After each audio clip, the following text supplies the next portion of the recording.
Hello everyone, welcome to Kuldeep की पाठशाला। This is Kuldeep Sahu, CGP PhD rank 1, CGPAT rank 10। अगर आप भी छत्तीसगढ़ फार्मेसी एंट्रेंस या छत्तीसगढ़ एग्रीकल्चर एंट्रेंस की प्रिपरेशन करना चाहते हैं तो इस चैनल को जरूर विजिट कीजिएगा। आज के इस वीडियो में हम डिस्कस करेंगे कि बायोलॉजी में बुक्स को रीड कैसे करें, बायो को पढ़ने का सबसे बेहतरीन और सबसे सही तरीका क्या होता है। आज के इस वीडियो में डिस्कस करेंगे। मेरा एक्सपीरियंस ऐसा कहता है कि यार अगर आपने बायो को सही ढंग से नहीं पढ़ा तो यार आपका सिलेक्शन रुक सकता है। तो आज के इस वीडियो में हम इस चीज को एश्योर कर रहे होंगे कि बायो को सही ढंग से पढ़ा जाए और आपका सिलेक्शन एश्योर किया जाए। तो वीडियो को एंड तक देखिएगा, एक भी स्टेप्स मिस मत कीजिएगा। और मुझे यकीन है कि आप वीडियो को एंड तक ही देखते हैं, तो उसके लिए बहुत बहुत शुक्रिया। चैनल को सब्सक्राइब जरूर कीजिएगा ताकि आपको ऐसा ही फ्री कंटेंट फ्यूचर में मिलता रहे, मेरे तरफ से ऐसा ही फ्री मेंटरशिप आपको मिलती रहे और आपके इस प्रिपरेशन की जर्नी में मैं आपके साथ बना रहूं। तो चैनल को सब्सक्राइब जरूर कीजिएगा। तो चलिए वीडियो को शुरू करते हैं।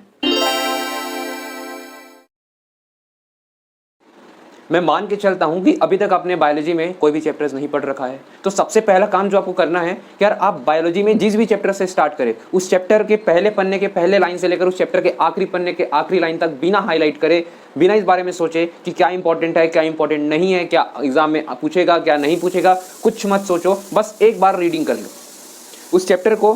पहली बार आप एक रीडिंग कर लो, पहली बार उस चैप्टर से आप गो थ्रू कर लो कि उसमें क्या क्या कंटेंट है, एक बार आपको समझ में तो आ जाए।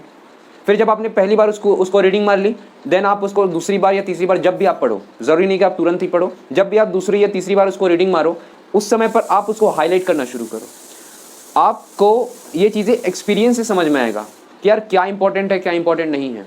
आप जब चीज़ों को ऐसा मल्टीपल टाइम पढ़ना शुरू कर दोगे तो आपको चीज़ें बहुत अच्छे से क्लियर होगा कि यार ये वाली लाइन से ऐसा रीजन बन सकता है, ये वाली लाइन से इनकरेक्ट वाले क्वेश्चन बन रहे होंगे, यहाँ से ट्रू होगा फॉल्स होगा ऐसे वाले क्वेश्चन बन रहे हैं, कहीं पर मैचिंग वाले क्वेश्चन बन रहे हैं। ये सारी चीज़ें आप धीरे धीरे सीखने लग जाओगे। आपको खुद ब खुद ये चीज़ें पता चलेंगी कि यार ये पॉइंट इंपॉर्टेंट है, ये लाइन इंपॉर्टेंट है, और आप खुद ब खुद उसको मार्क करना सीखोगे। लेकिन ये तब आएगा जब आप उसको मल्टीपल टाइम रीड करोगे। ठीक है, तो मैंने अपने समय में किस तरीके से हाईलाइट किया, किन किन पॉइंट्स को हाईलाइट किया था, वो भी एक बार देख लेते हैं, जिससे आपको ज़्यादा क्लियरिटी मिले अपने इस प्रिपरेशन के अंदर में। ठीक है, तो चलो देखते हैं। मैंने अपने समय में एनसीईआरटी यूज़ करी, तो मैं एनसीईआरटी के ही बुक को यूज़ कर रहा हूँ इस वीडियो के अंदर में। बाकी आप कोई भी बुक यूज़ कर सकते हैं, आप अपने स्टेट बोर्ड के बुक को यूज़ करें, आप एनसीईआरटी यूज़ करें तो वेल एंड गुड, है ना। तो देखते हैं चैप्टर 1 लिविंग वर्ल्ड में एक स्टेटमेंट दे रखा है कि यार metabolic reactions can be demonstrated outside the body in cell free system. अब ये एक स्टेटमेंट जिसको मैंने इंपॉर्टेंट मार्क कर रखा है, लेकिन इस इंपॉर्टेंट स्टेटमेंट के अंदर में एक कीवर्ड भी दे रखा है, डेमोन्स्ट्रेटेड। इसे मैंने डबल अंडरलाइन कर रखा है। क्यों कर रखा है, अब देखो। हो सकता है कि एग्जामिनर आपसे ऐसा पूछ ले कि क्या मेटाबॉलिज्म सेल फ्री सिस्टम में एग्जिस्ट करता है। इस स्टेटमेंट के बेसिस पर आप मुझे कमेंट में आंसर बताओ कि इसका आंसर हाँ होगा या ना होगा। ठीक है, और इसको मैंने क्यों इंपॉर्टेंट मार्क किया हुआ है, ये मेरे इस क्वेश्चन में ही छुपा हुआ है। यार आप इसको मुझे कमेंट में आंसर बताओ, और अगर आपको नहीं समझ में आता है तो फिर मैं आपको अगले वीडियो में एक्सप्लेन कर दूंगा। ठीक है ना। इस सेम पेज में, एनसीईआरटी के सेम पेज में मैंने एक और पॉइंट मार्क कर रखा है। पॉइंट ये है कि photo period affect reproduction in seasonal breeders, और आगे लिखा है बोथ प्लांट्स एंड एनिमल्स। अब इंपॉर्टेंट तो पूरी लाइन है, लेकिन उसमें मैंने कीवर्ड को डबल अंडरलाइन कर रखा है, बोथ प्लांट्स एंड एनिमल्स, है ना। कि फोटो पीरियड सिर्फ प्लांट्स के लिए यूज नहीं होता, आप एनिमल्स के लिए भी फोटो पीरियड यूज करते हो। So photo period affect reproduction in seasonal breeders, यहाँ तक तो सबको पता होता है। आगे जब पूछा जाए कि ये प्लांट में होता है कि एनिमल में होता है या दोनों में होता है, तो आंसर इस दोनों में होता है। ये इसका कीवर्ड है। ठीक है, और कुछ देखते हैं। जब आप सेकंड चैप्टर में आओगे ना बायोलॉजिकल क्लासिफिकेशन में, तो वहाँ भी कुछ ज़रूरी बातें लिखी हुई है, जैसे कि bacterial structure is very simple, they are very complex in behaviour. ये ऐसा एनसीईआरटी लिखता है, यार उनका स्ट्रक्चर बहुत सिंपल है लेकिन उनका बिहेवियर काफ़ी कॉम्प्लेक्स है। तो ये चीज़ ना एसेसन रीजन में पूछ सकता है, करेक्ट इनकरेक्ट में पूछ सकता है, शब्दों में फेरबदल कर सकता है, या फिर इसको बहुत अलग अलग फॉर्म में पूछा जा सकता है ना। इसका कोई एक फॉर्म नहीं है, इसलिए मैंने इसको इंपॉर्टेंट मार्क कर रखा है, और इसके एग्जाम में आने की प्रोबेबिलिटी भी काफ़ी ज़्यादा है। साथ ही साथ मुझे एक चीज़ और यहाँ पे लगा कि यार मुझे जानना चाहिए कि यार बैक्टीरियल स्ट्रक्चर इतना सिंपल क्यों बता रहा है। बैक्टीरियल स्ट्रक्चर मतलब बैक्टीरिया एक सिंगल सेल ही तो है, वैसे एनिमल सेल भी होता है, प्लांट सेल भी होता है, लेकिन इसने बैक्टीरिया के स्ट्रक्चर को यानी कि बैक्टीरियल सेल को इतना सिंपल क्यों बोला है, ये मेरे अंदर सवाल था। तो इसलिए भी मैंने इसको इंपॉर्टेंट मार्क किया। मैंने इसलिए भी इंपॉर्टेंट मार्क किया कि यार यहाँ पे बोल रहा है कि उसका बिहेवियर बहुत कॉम्प्लेक्स है ना, ये एक इंपॉर्टेंट बात होता है। तो इन सब चीज़ों के लिए इसको चलते मैंने इस चीज़ को इंपॉर्टेंट मार्क कर लिया। तो आपको भी इसी तरीके से जब आप पढ़ोगे ना, मल्टीपल अटेम्प्ट दोगे, 2 बार 3 बार जब बुक को पढ़ लोगे, तो आपको भी ये चीज़ें समझ में आएगी यार इसको मार्क करना है, इसको नहीं मार्क करना है। सेकंड चैप्टर के सेम पेज में एक और स्टेटमेंट दे रखा है, जिसको मैं एज ए आपको क्वेश्चन पूछता हूँ। ठीक है, आपको कॉमेंट में बताना है, dash bacteria dash bacteria oxidize various inorganic substances such as nitrate, nitrite, ammonia and they play a great role in recycling nutrient.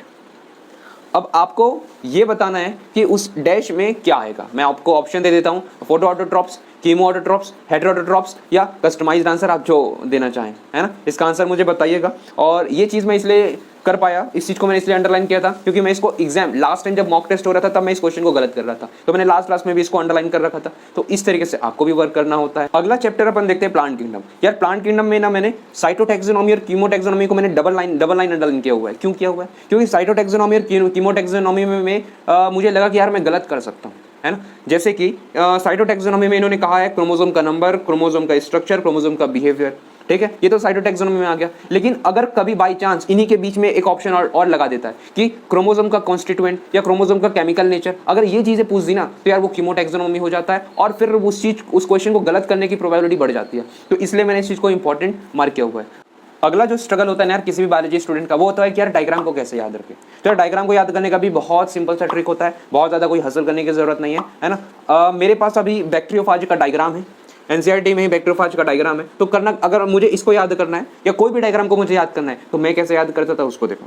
तो मैं सिंपल इसको बहुत ध्यान से देखा करता था कि यार ये उसका हेड हो गया, हेड को पॉलीगोनल शेप में दे रखा है, नीचे शीट दे रखा हुआ है, आप डायग्राम में देखते रहे, नीचे शीट दे रखा हुआ है, थोड़ा सा वो डिस्क शेप में बना हुआ है, और हेड और शीट को जोड़ने के लिए वहाँ पे कॉलर दिया हुआ है, और नीचे ऐसा ना अपन पूरे डायग्राम को एक बार अच्छे से देख लेते हैं, है ना। और डायग्राम को देखने के बाद चुपचाप बुक को बंद किया और बंद करने के बाद एक अपना रफ कॉपी लिया और रफ कॉपी में उस डायग्राम को बिना देखे बना दिया, है ना। अब जो चीज़ें मुझे याद आती गई मैंने उसको बनाता गया, लेकिन जो चीज़ें अब रुक रही थी, जो चीज़ें मुझे याद नहीं आ रही, कोई लेबलिंग छूट गया या कोई पोर्शन छूट गया डायग्राम में, उस चीज़ को वापस से बुक खोल के वापस से एक बार देख लो, है ना, और उस चीज़ को रिपीट कर लो, बस आपको डायग्राम याद हो जाएगा।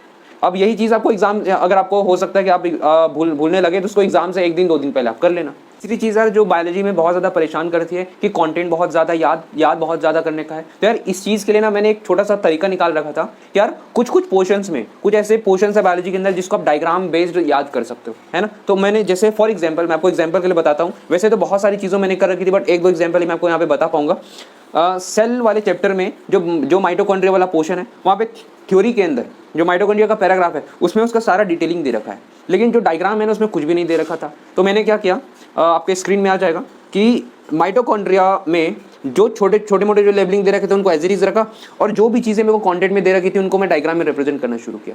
जैसे कि देखो माइटोकॉन्ड्रिया के लेंथ मैंने लिख रखा है 1 माइक्रोमीटर से 4.1 माइक्रोमीटर, ये मैंने डायग्राम में लिख रखा है, असल में इसको कंटेंट में दे रखा था। मैंने इसका डायमीटर लिख रखा हुआ है, इसमें मैंने लिखा है outer membrane limiting boundary of organelle, इसको कंटेंट में दे रखा था, मैंने इसको यहाँ लगा दिया हुआ है। मैंने लिख रखा है मैट्रिक्स में एरो डाल के लिख रखा है डेंस होमोजीनस, ये कहाँ लिखा हुआ है, ये कंटेंट में लिखा हुआ है, पैराग्राफ में लिखा हुआ है ना। मैंने यहाँ लिखा है inner membrane cardiolipin is exclusively present in mitochondria, ये एक्स्ट्रा पॉइंट था, ये इसको एनसीईआरटी में नहीं दे रखा है बट बाहर एग्जाम में पूछा जाता है, इसलिए मैंने इसको यहाँ रिप्रेजेंट कर दिया हुआ है। मैंने नीचे लिख रखा है माइटोकॉन्ड्रियन मैट्रिक्स ऑल्सो पॉजेस, ये कंटेंट में दे रखा है, अगेन डायग्राम में कुछ नहीं रिप्रेजेंट होता है बट मैंने इसको डायग्राम में ही रिप्रेजेंट कर दिया कि सिंगल सर्कुलर डीएनए मॉलिक्यूल होता है, कुछ आरएनए मॉलिक्यूल्स होते हैं, 70S राइबोसोम होता है, प्रोटीन सिंथेसिस होता है, और ये फिजन के थ्रू या फिर हाँ वही कह सकते हैं फिजन के थ्रू ये डिवाइड करता है। तो ये सारा कंटेंट में छुपा हुआ है, लेकिन उसको मैंने एक सिंगल डायग्राम में रिप्रेजेंट कर दिया। तो अब आपको थ्योरी पढ़ने का ज़्यादा टाइम लगाने का जो दिक्कत है ना वो सॉल्व हो जाएगा, है ना। तो इस तरीके से आप बायोलॉजी को थोड़ा इजी बना सकते हो।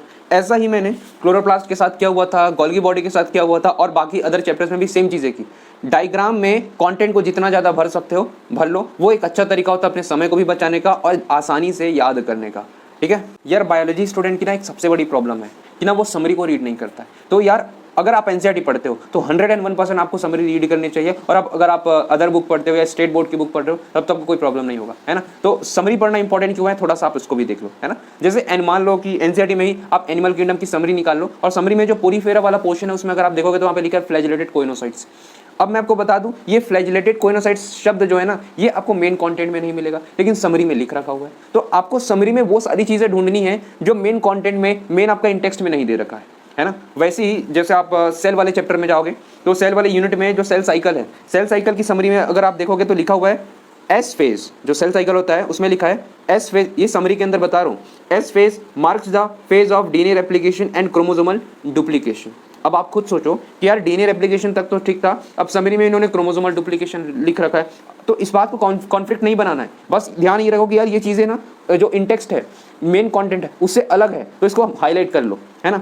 ये चीज़ें एग्जाम में डायरेक्टली नहीं आएगी, लेकिन आपको जिसने ये बुक को बनाया ना उसको थोड़ा समझने की कोशिश करो कि यार यहाँ पे क्रोमोसोम की जगह और क्या आ सकता था। क्रोमैटिन आएगा, क्रोमैटिन का डुप्लीकेशन होता है, क्रोमोसोम तो असल में होता ही नहीं है इंटरफेस के टाइम में, है ना। तो इस तरीके से आपको इन चीज़ों को देखना है, ठीक है। इसके आगे एक और लिख रखा है कि G2 phase is the period of cytoplasmic growth. अब मैं आपको एक बात बताऊं, G1 फेज को भी साइटोप्लाज्मिक ग्रोथ कहा जा सकता था, लेकिन सिर्फ G2 फेज को ही कहा गया। अब इसका कोई लॉजिक नहीं बनता है, तो आप इसको इस समरी से सीधा देख के याद कर लो, ताकि आप एग्जाम में ठीक ठाक परफॉर्म कर लो, यानी अच्छा ही परफॉर्म करोगे डेफिनेटली, है ना। तो इस तरीके से यार समरी भी इंपॉर्टेंट हो जाता है। बहुत बार ऐसा देखा गया कि समरी से भी डायरेक्टली क्वेश्चन उठा के दे दिया जाता है, क्योंकि मेन कंटेंट में वो चीज़ नहीं दे रखा है ना, तो बच्चों को घुमाने के लिए ऐसा काम किया जाता है। तो मेक श्योर आप समरी को भी पढ़े, है ना। और जब समरी कंप्लीट हो जाए तो यार एक चीज़ जो मैंने इससे पहले जब मैं कंप्लीट रोड मैप के बारे में बात कर रहा था कि बायोलॉजी को किस तरीके से किन स्टेप्स में पढ़ा जाना चाहिए, उस समय भी मैंने आपको कहा था और आज भी आपसे कह रहा हूँ कि यार इन सब चीज़ों को करने के बाद फ्लैश कार्ड जरूर बनाएं। फ्लैश कार्ड की इंपॉर्टेंस बहुत ज़्यादा है, क्योंकि एग्जाम के कुछ दिन पहले ना अगर आप चाहोगे कि यार मैं पूरी की पूरी बायोलॉजी की बुक वापस से पढ़ जाऊँ, इट इज़ इम्पॉसिबल यार।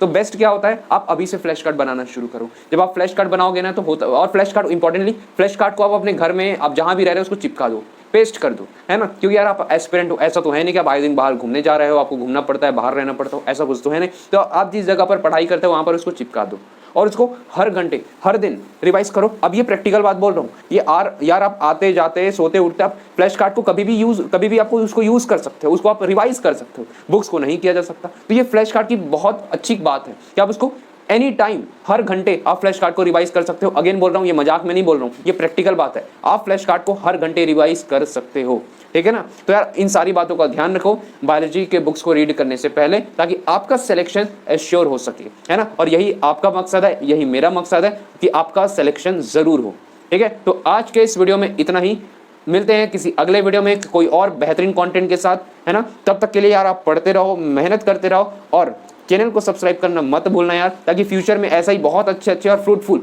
आपके सिलेक्शन से रिलेटेड कंटेंट आपको मिलता रहे, फ्री मेंटरशिप आपको मिलती रहे। तब तक के लिए बाय बाय।